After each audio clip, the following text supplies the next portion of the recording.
കട്ടക്കിലെ SEB medical college ICUവിലുണ്ടായ വൻ തീപിടുത്തത്തിൽ 10 രോഗികൾ കൊല്ലപ്പെട്ടു. മരിച്ചവരുടെ കുടുംബങ്ങൾക്ക് പ്രധാനമന്ത്രി മോദി 2 ലക്ഷം രൂപ ധനസഹായം പ്രഖ്യാപിച്ചു.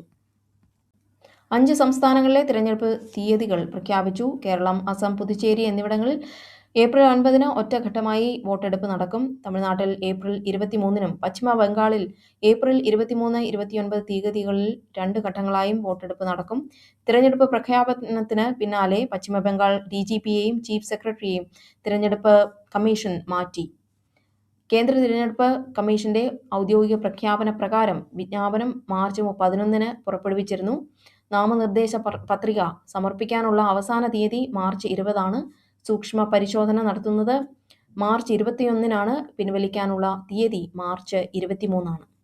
തിരഞ്ഞെടുപ്പ് പ്രഖ്യാപനത്തോടെ സംസ്ഥാനത്ത് മാതൃകാ പെരുമാറ്റച്ചട്ടം നിലവിൽ വന്നു. ഇനി പുതിയ വികസന പദ്ധതികളോ ആനുകൂല്യങ്ങളോ പ്രഖ്യാപിക്കാൻ സർക്കാരിന് അനുമതി ഉണ്ടാകില്ല.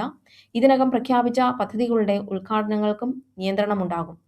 തിരഞ്ഞെടുപ്പ് സ്വതന്ത്രവും നിഷ്പക്ഷവുമായി നടത്താൻ IPS, IAS ഉദ്യോഗസ്ഥരുടെ വിപുലമായ സ്ഥലം മാറ്റത്തിന് തെരഞ്ഞെടുപ്പ് കമ്മീഷൻ നിർദ്ദേശം നൽകിയിട്ടുണ്ട്.